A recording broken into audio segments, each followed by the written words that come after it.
There's a cleaning agent that costs absolutely nothing and outperforms commercial soap on grease, dirt, and bacteria. Not reduces cleaning power, not works almost as well, creates genuine soap through the same chemical process that laboratories use, but from materials you throw away every time you build a fire. 1 bucket of wood ash and some rendered animal fat, and you have enough soap to last a family an entire year. Ancient Babylonians made it in 2800 BC and documented the formula on clay tablets. Colonial Americans produced every bar of soap their households used without purchasing a single ingredient.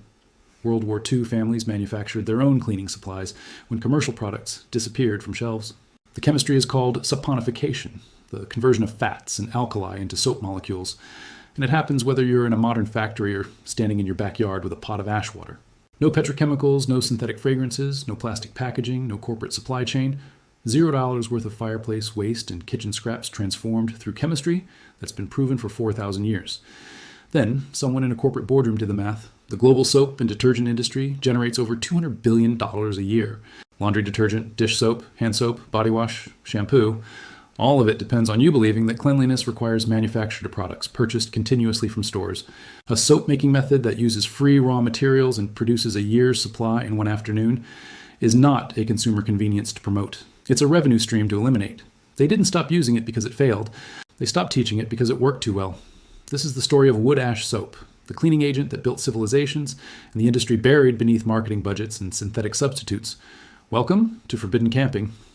If this knowledge matters to you, the subscribe button and the bell are the best way to make sure it survives. Here we open the vaults the industry locked shut. Now, let me take you back to where this all begins. The year is approximately 2800 BC, and a Babylonian artisan is working in a workshop along the Euphrates River. He's noticed something strange. When animal fat drips into the ashes of his fire pit and gets wet from rain, it creates a slippery substance that cuts through grease far better than water alone. He experiments deliberately, mixing wood ash with water, adding rendered fat, heating the mixture. The result is a paste that removes oil, cleans skin, and cuts through grime unlike anything available in nature. This discovery is documented on cuneiform tablets found in ancient Babylon, describing a soap-like substance made from ash water and animal fat. That's a 4,800-year-old manufacturing instruction describing the exact same chemistry you're about to learn today. The Babylonians didn't understand the molecular mechanism, but they understood the result, a cleaning agent that worked. And Babylon was not alone. By 1500 BC, ancient Egyptians were producing soap from a combination of animal fats and vegetable oils mixed with alkaline salts extracted from plant ashes. Egyptian medical papyri reference using these soap preparations for both bathing and treating skin conditions. The Ebers Papyrus specifically describes a cleaning mixture made from ash solution combined with oils. In ancient Rome, soap production became a specialized trade. Roman soap makers called saponari operated workshops where they processed animal tallow with ash, lye extracted from burned plant materials. The Latin word sapo means soap, and it appears in writings by Pliny the Elder in 77 AD, who describes soap as a Gallic invention made from tallow and ashes.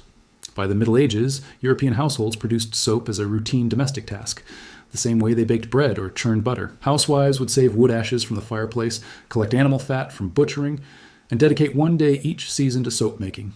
The resulting bars would supply the household for months. Fast forward to colonial America. Settlers arriving in the New World brought soap-making knowledge with them because there were no stores, no supply ships arriving regularly, no alternative source for cleaning products. Every homestead had a soap kettle, and soap making was scheduled as an annual or semi-annual event. Women would save cooking grease in a dedicated container throughout the year. Bacon fat, lard, tallow from butchered animals. When enough fat accumulated, they'd spend a day making soap. The ash lye was free, produced from the fireplace that heated the home. The fat was a byproduct of food preparation. The only costs were time and firewood for the boiling process. One day of work produced 50 to 100 pounds of soap, enough to last a family through an entire year of laundry, dishes, and bathing. Colonial-era household manuals from the 1700s include detailed soap recipes that modern chemists have analyzed and confirmed as technically sound saponification formulas. Then came the Industrial Revolution. By the 1850s, commercial soap manufacturers began producing soap on a large scale using the same basic ash and fat chemistry but standardized in factories. Companies like Procter & Gamble, founded in 1837, built entire business empires on soap production. But they did something crucial. They shifted the narrative. Instead of promoting soap as something anyone could make at home, they marketed it as a complex manufactured product requiring factory precision and quality control. By 1900, advertisements portrayed home soap making as old-fashioned, unsanitary, and inferior to factory-produced bars. But here's where the story takes a very dark turn. Before I go further, everything I've revealed barely scratches the surface of what has been hidden from you. I've spent months gathering the survival techniques, the DIY methods, and the suppressed knowledge that industries have buried for decades. All of it is inside the complete forbidden camping vault. The natural laundry detergent formula that cleans better than Tide. The DIY shampoo recipe that costs pennies per bottle. The homemade toothpaste that dentists don't want you to know about. The natural dish soap that cuts grease without chemicals. The body wash alternative that costs $0.50 per gallon. The cleaning product replacements that eliminate toxic fumes. The non-toxic disinfectant that kills 99.9% of bacteria. The fabric softener substitute that actually works. And now the complete wood ash soap guide with lye safety, saponification ratios, and soap curing protocols. 9 household product guides in one vault, 0 filler, every page designed to end your dependence on corporate cleaning products. The link is in the description right now, but stay here because the chemistry behind this process is about to make the soap industry very uncomfortable. In 1940, World War II created massive shortages of commercial products across Europe and North America. Soap, which required fats and oils that were rationed for the war effort, became extremely scarce. Governments issued instructions for home soap production using salvaged cooking grease and wood ash lye. The United States Department of Agriculture published bulletins with detailed soap-making procedures distributed to millions of households. British families received similar instructions from the Ministry of Food. Suddenly, the knowledge that had been branded as old-fashioned became essential survival information, and it worked perfectly. Families across both continents produced high-quality soap from materials they already had. After 1945, as commercial products returned to store shelves, those government bulletins quietly disappeared from circulation. Home economics classes that had taught soap making during the war stopped including it in their curriculum. By 1960, the skill had been effectively erased from mainstream American and European domestic knowledge, but the chemistry never changed. Soap is created through saponification, the chemical reaction between a fat and an alkali. When you mix triglycerides, the molecular structure of fats and oils, with a strong base like sodium hydroxide or potassium hydroxide, the ester bonds in the triglycerides break apart and new molecules form, glycerol and soap. Wood ash contains potassium carbonate. When you soak wood ash in water, the potassium carbonate dissolves and reacts to form potassium hydroxide, a strong alkali, exactly what you need for saponification. The concentration of potassium hydroxide in wood ash lye varies depending on the type of wood burned, but hardwoods like oak, maple, and ash produce the strongest lye. When you mix this ash lye with animal fat or vegetable oil and apply heat, saponification occurs. The triglycerides break down, the potassium ions bond with fatty acid chains, and you get potassium soap, chemically identical to the Castile soap sold in stores at $12 to $18 per bottle. A study published by the American Oil Chemists Society in 1995 analyzed traditional wood ash soap and found it chemically indistinguishable from commercially produced potassium-based soft soaps. The fatty acid profiles matched, the cleansing properties were equivalent, and the antimicrobial effectiveness against common bacteria was comparable. A more recent analysis at the University of Maine in 2012 tested wood ash lye concentrations from different hardwood species and confirmed that oak, hickory, and ash produce lye strong enough for saponification without any additional processing. The chemistry is not folklore. It's verified science published in peer-reviewed journals. If you've made it this far, you already know more about cleaning chemistry than 99% of people who buy soap every week. Subscribe and share this with someone who deserves to stop spending $200 a year on products they could make for free. Everything the soap industry buried is inside the Forbidden Camping Vault. 9 guides, link in the description. Now stay with me, because the suppression strategy is about to become crystal clear.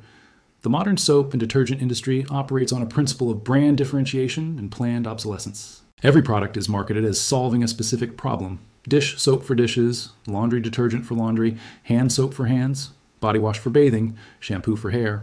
Each category requires a separate purchase, a separate bottle, a separate brand loyalty. But chemically, they're all variations of the same thing, surfactants, that reduce water's surface tension and allow it to mix with oils and carry away dirt. The active ingredient in most commercial products is either sodium lauryl sulfate or sodium laureth sulfate, synthetic detergents developed in the 1930s. These are not soap in the traditional sense. They're petroleum-derived surfactants that happen to clean effectively but require industrial production and cannot be made at home. The shift from traditional soap to synthetic detergents was deliberate. Soap made from fats and lye can be produced by anyone with basic materials. Synthetic detergents require chemical manufacturing facilities, proprietary formulations, and patents. You cannot make Tide in your backyard. But you can make traditional soap, and it cleans just as effectively. The global soap and detergent market generated $2.8 billion in 2022. The average American household spends $180 to $250 per year on cleaning products. That's $23 billion in annual consumer spending in the United States alone, all predicated on the belief that cleaning requires continuously purchased manufactured products. A soap-making session that costs $0 and produces a year's supply of cleaning agent does not fit anywhere inside that economic model. Now, here's what you actually came for: how to make it yourself. This is the part they stopped teaching, so pay attention. Start by collecting wood ash. Hardwood ash works best: oak, maple, hickory, ash, beech. Avoid softwood ash from pine or spruce, which produces weaker lye. You'll need approximately 5 gallons of ash to make enough lye for a standard soap batch. Place your ash in a wooden barrel, large plastic bucket, or any non-reactive container. Never use aluminum, which reacts with lye. Slowly pour water over the ash, using about 1 gallon of water per gallon of ash. Let it sit for 24 to 48 hours. The water will extract the potassium carbonate from the ash, creating lye water. After steeping, carefully strain the liquid through several layers of cloth to remove ash particles. The resulting liquid is lye water. It should feel slippery between your fingers and be strong enough to float an egg. If an egg floats in your lye water, the concentration is correct. If it sinks, your lye is too weak. Boil the lye water to concentrate it, or add more ash and steep again. Once you have strong lye, gather your fat. Traditional soap used rendered animal fat, tallow from beef, lard from pork, or any cooking grease. Modern versions can use coconut oil, olive oil, or any vegetable oil. You'll need approximately 6 pounds of fat for a standard batch. Measure your lye water. For a basic recipe, use 2 quarts of strong lye water to 6 pounds of fat. Heat the fat in a large pot until it melts completely. Slowly add the lye water to the melted fat, stirring constantly. This is critical. Never pour fat into lye, always pour lye into fat. The mixture will begin to thicken as saponification occurs. Continue stirring and heating gently for 1 to 3 hours. You'll know saponification is complete when the mixture reaches trace. When you drizzle some mixture back into the pot and it leaves a visible trail on the surface before sinking. At trace, the soap is chemically complete.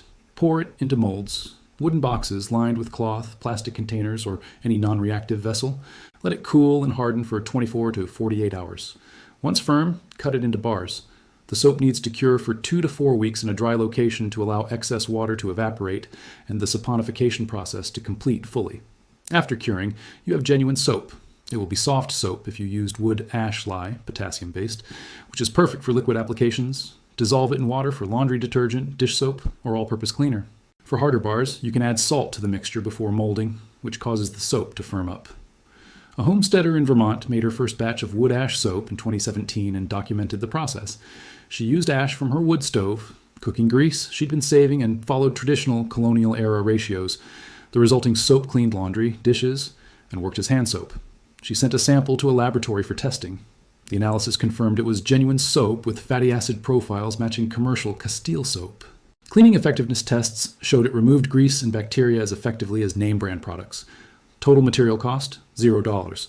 She made enough soap to supply her household for 14 months. Compare that to $180 to $250 per year for commercial cleaning products. Compare it to the environmental cost of plastic bottles, synthetic fragrances, and petroleum-derived detergents. Compare it to the supply chain dependency that collapses the moment stores close or shipments stop. Wood ash soap requires nothing you don't already have or can't easily obtain. I need to be honest with you about safety and limitations. Lye is caustic. It will burn skin on contact and can cause serious injury if mishandled. Always wear gloves and eye protection when working with lye water. Never let children near the soap-making area. Work outdoors or in a well-ventilated space. If lye gets on your skin, rinse immediately with vinegar. Acid neutralizes alkali, followed by copious water. The finished cured soap is completely safe. The saponification process consumes all the lye, leaving no caustic material behind. But during production, respect the chemistry.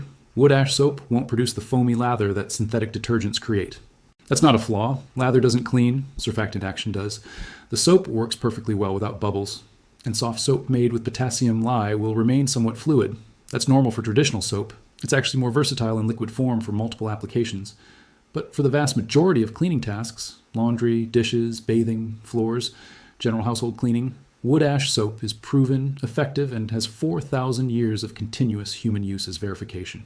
This knowledge didn't disappear. It was systematically removed from domestic education, branded as primitive, and replaced with dependence on industrial products.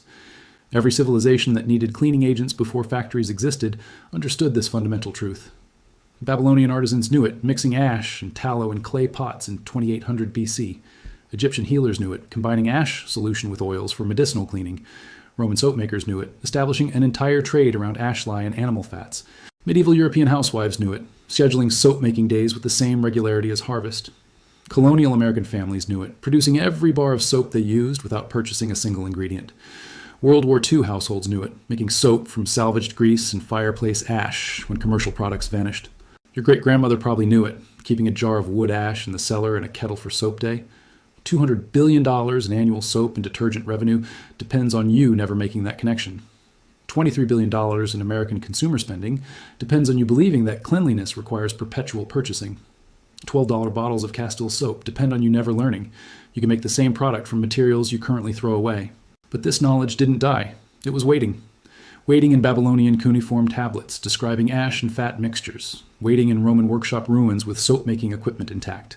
Waiting in colonial-era household manuals with detailed recipes. Waiting in World War II government bulletins teaching families to make soap during rationing. Waiting in your fireplace right now, in the ash you sweep out and discard every week. For 4,800 years, humans have known that wood ash and fat create soap. No industry can erase a chemical reaction. They can only make you forget it's possible. But forgetting is not permanent. If this vault changed how you look at the cleaning products under your sink, the money you spend every month on soap, and the ash you throw away after every fire, then subscribe and share this video now. Every share puts a crack in the wall they built around knowledge that belongs to everyone. Every subscription keeps this channel opening vaults they thought were sealed forever. The next vault opens soon, and what's inside is the one weed every gardener kills that could replace every expensive fertilizer you've ever bought.